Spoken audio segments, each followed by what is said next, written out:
gimana sih Bang terkait lapor-melapor dari RK dan Lisa Mariana? Abang melihatnya seperti apa sebagai Pak RK melapor Lisa ke Baris Krim terkait UITM pencemaran nama baik dan Lisa gugat Pak RK terkait hak asuh anaknya nanti untuk dewasa. Jadi gini, ini kan terus bergulir sejak awal, kan kita sudah sampaikan juga ke media.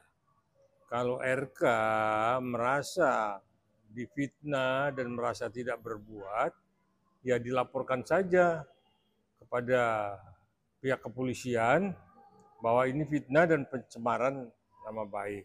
Ini kan udah bergulir lama gitu. Nah, tetap karena Lisa Mariana itu tetap pada tuduhannya, tudingannya bahwa dialah yang meniduri, dia yang memang berbuat oleh RK sehingga mempunyai buah dari hasil selingkuhannya. Nah ini kan jadi panjang gitu. Kalau dari awal RK mungkin melaporkan kepada pihak kepolisian bahwa ini fitnah dan bohong dan siap dites DNA, nah mungkin nggak sampai berlarut-larut gitu.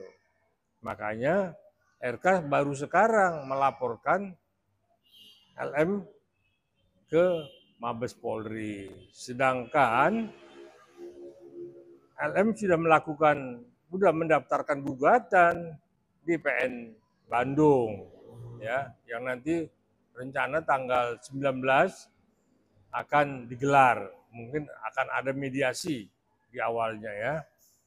Nah, jadi kan ini membuat jadi konsumsi publik kan jadi rame kan, jadi netizen juga mesti tahu ini bahwa ini jadi kasus yang berlarut-larut. Nah, seperti apa nanti ya kita lihat hasil mediasinya antara LM ya dengan RK ketika nanti tanggal 19 persidangannya dibuka. Nah, jadi menyangkut ya tuntutan-tuntutan daripada Lisa Mariana logis ya.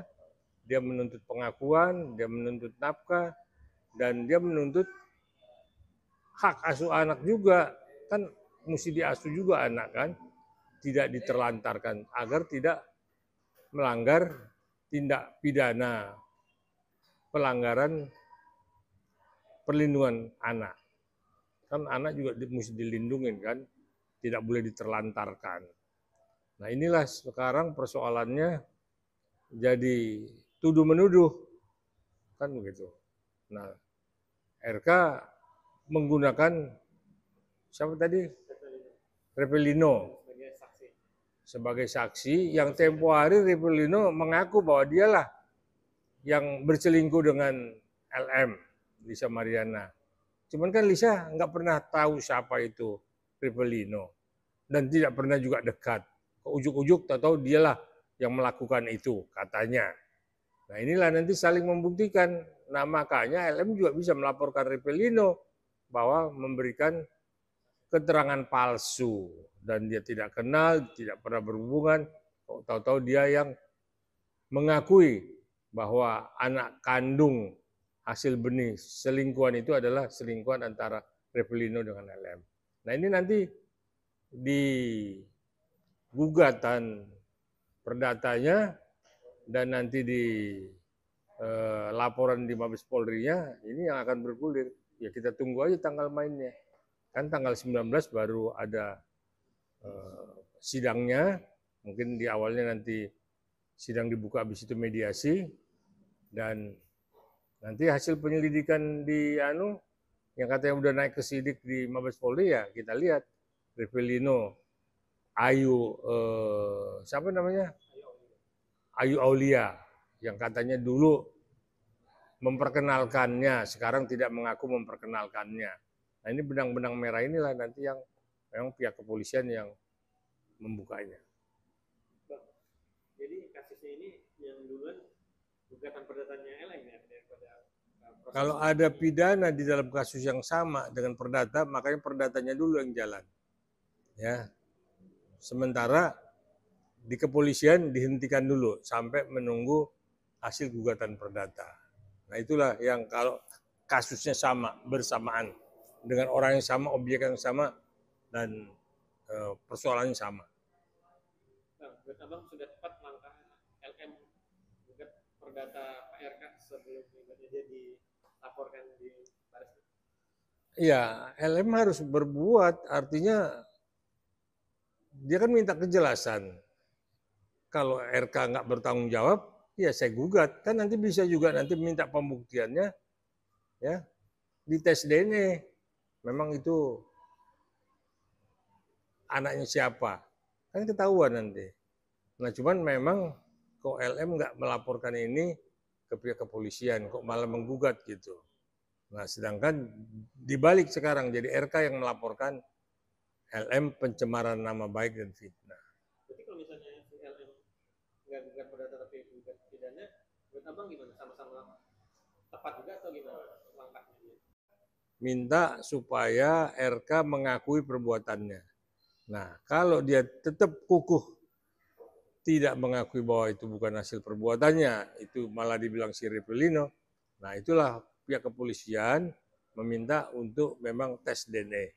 Barulah nanti itu tuntutan pidananya itu di persidangan juga di pengadilan negeri. Nah sekarang yang jadi persoalan kan RK melapor, LM menggugat. Bang, Bang, Rivellino yang mengaku sebagai ayah biologis jadikan saksi, gimana Bang sudah tepat dengan Pak RK?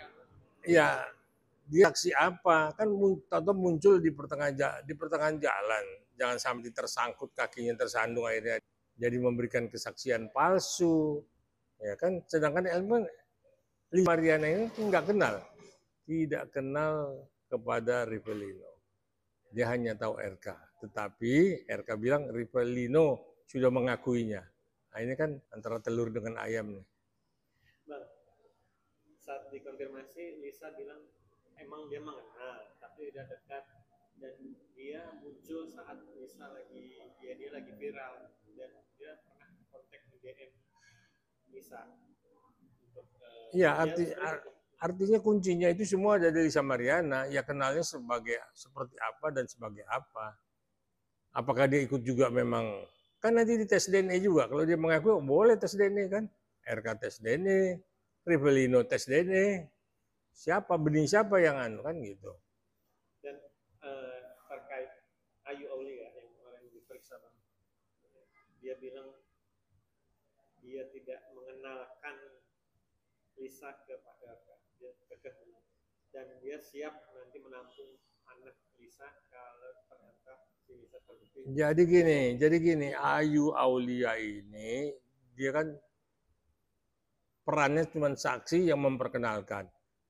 Kalau kaitannya itu nggak ada tanggung jawabnya si Ayu Aulia, mesti menanggung anak atau menanggung beban ini semua nggak ada. Oh, seseorang diperkenalkan kepada seseorang kan itu kan haknya. Mau berlanjut ke hubungannya, mau apa, itu internal antara yang dikenalkan dengan yang bersangkutan gitu. Jadi peranannya Aulia ini, Ayu Aulia ini nggak ada. Tapi dia ngerasa kayak pasang badan gitu Bang ke Lisa, kalau anak salah ya anaknya nggak apa-apa gue tampung gitu. Ya itu lain cerita kalau nanti anaknya mau ditampung sama Ayu Aulia itu kan cerita tersendiri dong. Nggak bisa disangkut-sangkutin, itu kan cuma kebaikan Ayu Aulia aja. Tapi yang jelas kan sekarang tuntutannya itu adalah pengakuan dari RK bahwa itu adalah buah benihnya yang harus dipertanggungjawabkan. Bang, pelapor dan terlapor harus hadir di gugatan perdata nanti Bang. Kalau tidak datang Pak RK gimana Bang? Dan netizen menanggapinya? Ya artinya terlapor itu mesti konsisten karena dia dilaporkan kan, apalagi dia melaporkan balik lagi. Jadi mungkin nanti di mediasi apakah RK akan hadir ya, karena LM pasti hadir karena kan dia yang menggugat kan. Nah RK hadir atau tidak. Nah kalau hadir seperti apa nanti? Nah itu kan nanti baru kelihatan dari mimiknya, ya, dari tampangnya apakah dia bertanggung jawab atau tidak, atau menolak sama sekali di mediasi itu. Nah, itulah nanti kita lihat di dalam mediasi nanti sesudah tanggal 19. kalau menolak datang itu gimana Bang? Proses hukumnya seperti apa? Pengurutan perdata. Ya kan RK sudah didampingi, udah dikuasakan kepada kuasa hukumnya. Jadi kalau misalnya RK tidak hadir pun tidak apa-apa, tapi kan itu satu penilaian kalau ini sportif atau tidak. Karena dia sudah menyerahkan semuanya kepada kuasa hukum. Saya pikir gitu ya.